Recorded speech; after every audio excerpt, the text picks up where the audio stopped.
like, this is the OG.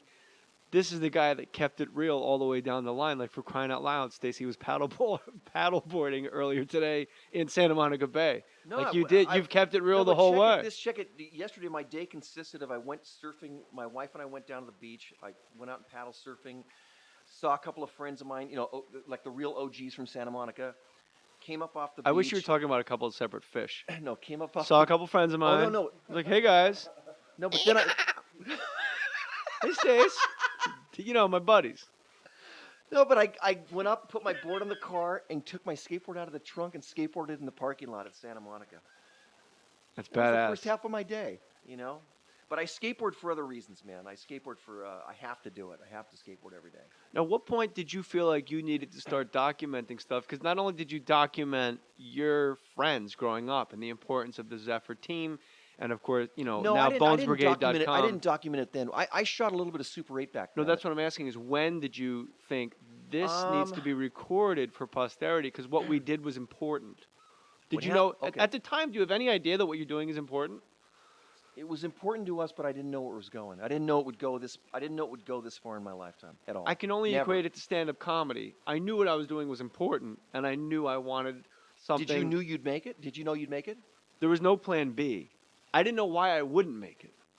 That's good. If I keep does that make sense? Yeah, it does. Without sounding like but see, an the egotistical. thing is, you had a precedent in front of you. You had guys in front of you that Right. had done it. Thank we you. didn't have anybody that had done it. That's my job as an interviewer is what I should be saying to you. No. So once again, Stacy, no, it's like, you host a hell of a Jake, podcast. check it out though. It's like when it's not that, like, people always ask me, well, how did your parents feel about your skateboarding? Well, my parents, I was lucky that they let me skateboard. Our parents didn't have any. Right. They didn't have any understanding of what it was about. They had no reason to believe in it because it hadn't existed prior to When this. you came out of the ocean, you couldn't watch Eddie Murphy Raw and go, yeah, like that. Exactly. I want to do it like that. I want to be in a theater and wear purple leather suits.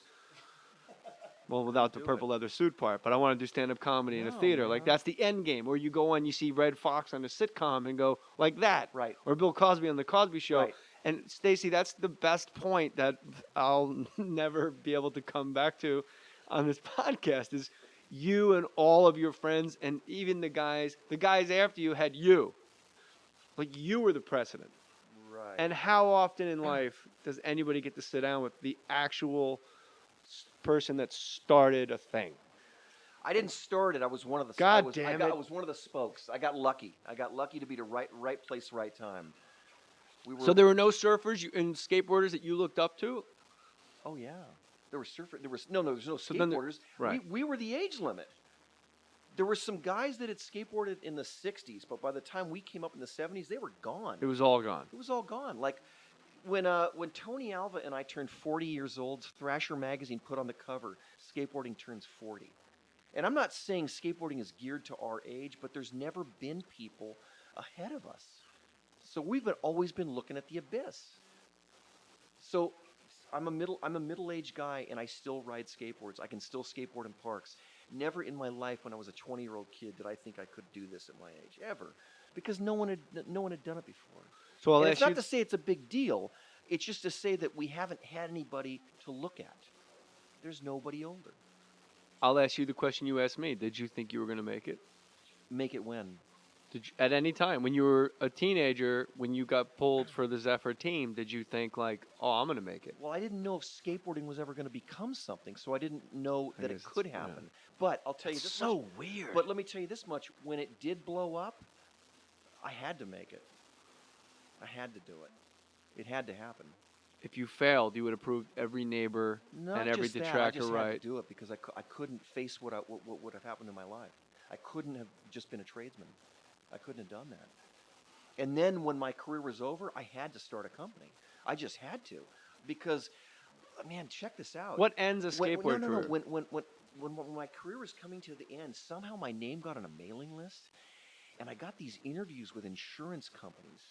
Like, they'd heard I was a professional athlete, so these insurance businesses brought me in to interview me. And They think they're getting like I never- Dandy Don no. Meredith, like, how are you? Exactly. State Farm Insurance. Maybe you saw me in the Rose Bowl. That's exactly it. And I'm sitting across from this guy in this big desk, with this walnut desk, and he's in a suit. And I'm going, holy crap, man, is this my life?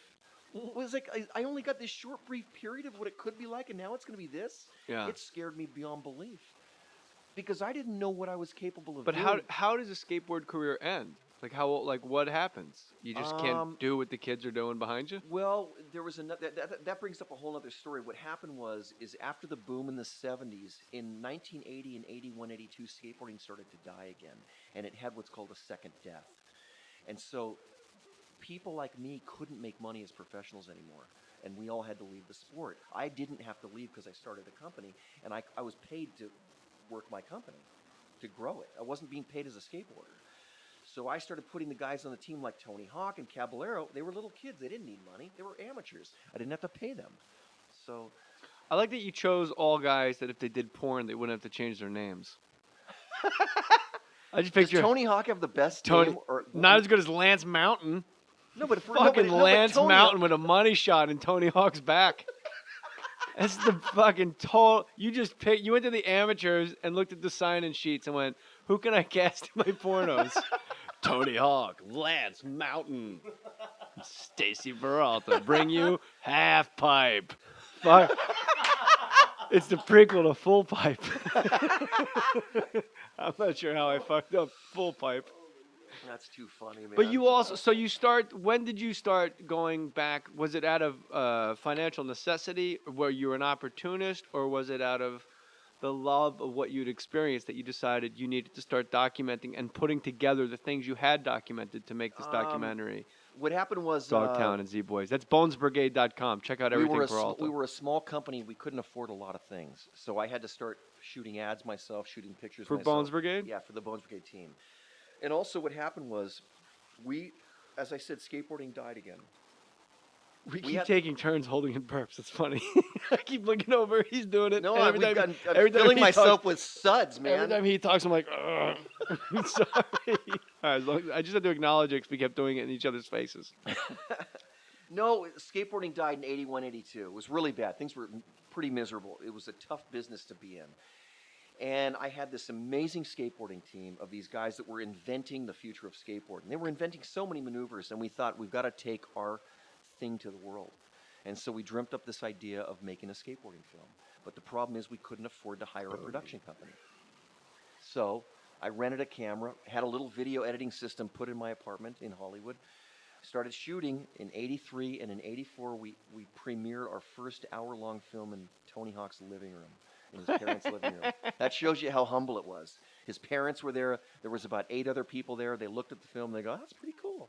We thought we'd sell them to skateboard shops, maybe sell, I don't know, 30. We sold 30,000. Oh, really? Huge. Giant. But what about Dogtown? That was the big giant ass documentary that got made into a major motion picture. That was footage shot from surf film photographers at the time. But you were the guy that cobbled it, right? Yeah, I found it all. So the same question: when did you did you realize there was money on the table and you could share the story with the world, or was it I need to share this story with the world? That story was always in the back of my head. I had the feeling that someday I would tell it in some form. And in 1999, there was a big article in Spin magazine called "Dogtown in Search of Skateboarding's Founding Fathers." And when that magazine hit the newsstands, about 3 Hollywood studios bought the rights and wanted our life rights to do the feature film. And when that happened, I went, damn, they're taking my story. I can't do it. So that's when I got the idea to do the documentary. And I put the documentary together, got the financing together, and we made that. And we made it before Hollywood made the feature film. That's even Hollywood fucked that up. Yeah. What made you decide to do a documentary about Crips and Bloods? Because I grew up in Los Angeles. I know, but you grew up in Santa Monica, No, I which grew is up a bunch in of Venice. French Canadians walking around in dude. Speedos. I went to Venice High School. School got shut down a number of times because of race riots. Really? It was heavy, yeah. It was Whites really, versus Asians? No, Hispanic versus African American. They would tussle, and then Let me they'd tell you come after something. us, the surfers. But this is really the reason why I did it. And I don't want to get too lofty here and shut me down as soon as I do. Just But keep talking into that mic. I grew up in Los Angeles. I'm a Los Angeles kid. You know, I was a child when I heard you're from LA. Yeah.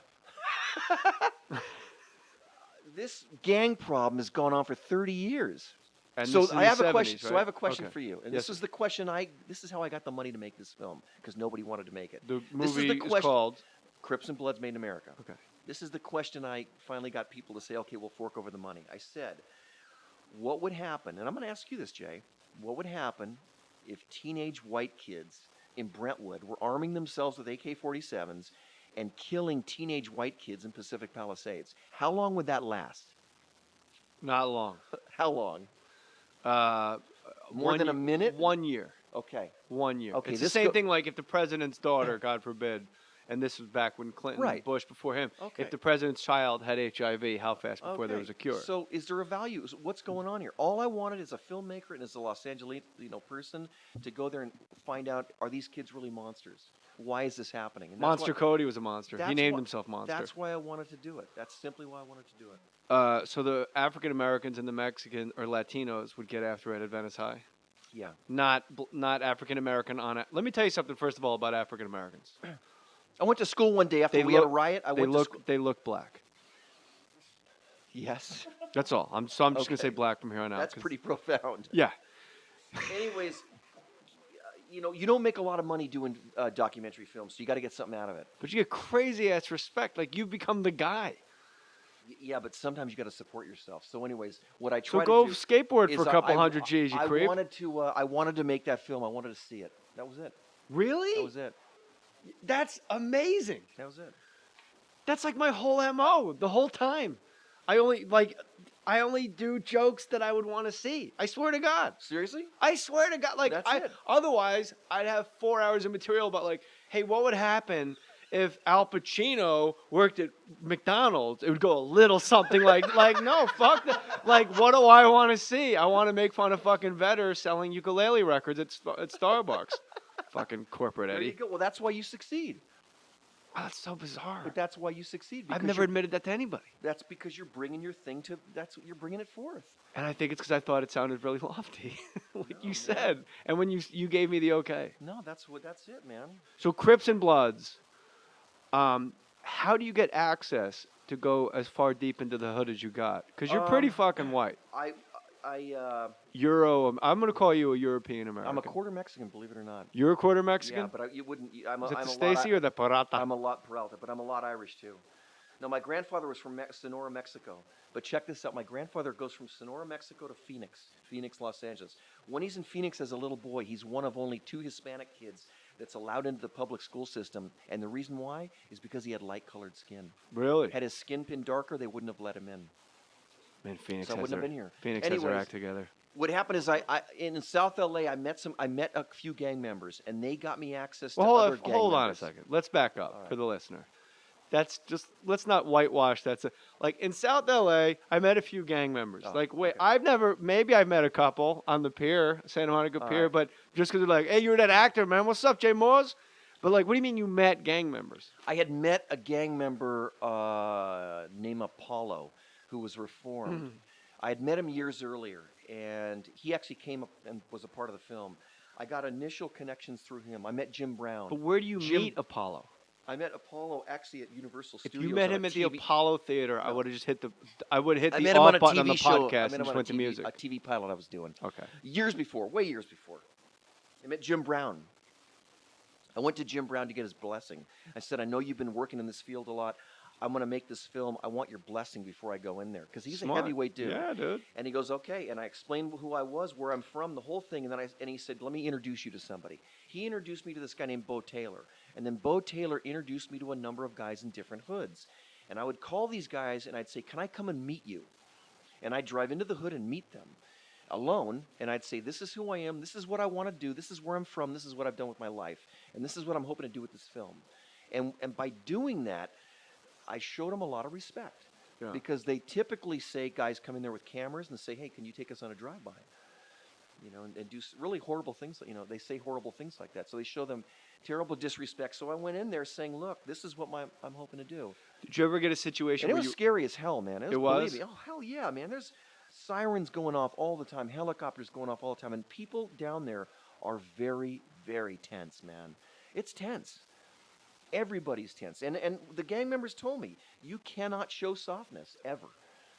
If you do, you're a candidate for being taken advantage it's like a of. big giant suburban prison yard? I go one night. I'm at a meeting at one of this guy's house in the hood, and it's about 10:30 at night. PTA? And I'm gonna go. My car's about 2 blocks down the road, and all of a sudden I'm starting to get fidgety, thinking, man, I gotta walk down the 2 blocks to my car. It's nighttime.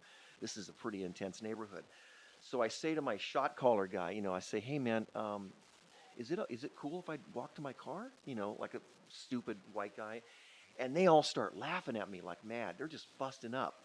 And I said, what? And they go, dude, they don't want to shoot you. They want to shoot us. They go, you'll draw too much attention. They're not going to shoot you. Like, this is the OG. This is the guy that kept it real all the way down the line. Like, for crying out loud, Stacy was paddleboarding earlier today in Santa Monica Bay. No, like you did. You've kept it real no, the but whole check way. Check it. Yesterday, my day consisted of I went surfing. My wife and I went down to the beach. I went out and paddle surfing. Saw a couple of friends of mine, like the real OGs from Santa Monica. Came up off the beach. I wish you were talking about a couple of separate fish. No, came up off. Saw a couple friends of mine. Oh, no. Like, hey, guys. No, but then Hey, Stace. My buddies. No, so. Once again, Stacy, No, it's like, you host a hell of a but Jay, podcast. check it out, though. It's like when it's not that, like, people always ask me, well, how did your parents feel about your skateboarding? Well, my parents, I was lucky that they let me skateboard. Our parents didn't have any. Right. They didn't have any understanding of what it was about. They had no reason to believe in it because it hadn't existed prior to When this. you came out of the ocean, you couldn't watch Eddie Murphy Raw and go, yeah, like that. Exactly. I want to do it like that. I want to be in a theater and wear purple leather suits. Well, without the purple leather suit part, but I want to do stand-up comedy in a No, theater. man. Like, that's the end game. Or you go on, you see Red Fox on a sitcom and go, like that. Right. Or Bill Cosby on The Cosby Show. Right. And, Stacy, that's the best point that I'll never be able to come back to on this podcast is you and all of your friends and even the guys after you had you. Like, you were the precedent. Right. And how often in life does anybody get to sit down with the actual person that started a thing? I didn't start it. I was one of the. God damn it. I was one of the spokes. I got lucky. I got lucky to be the right place, right time. So there were no surfers.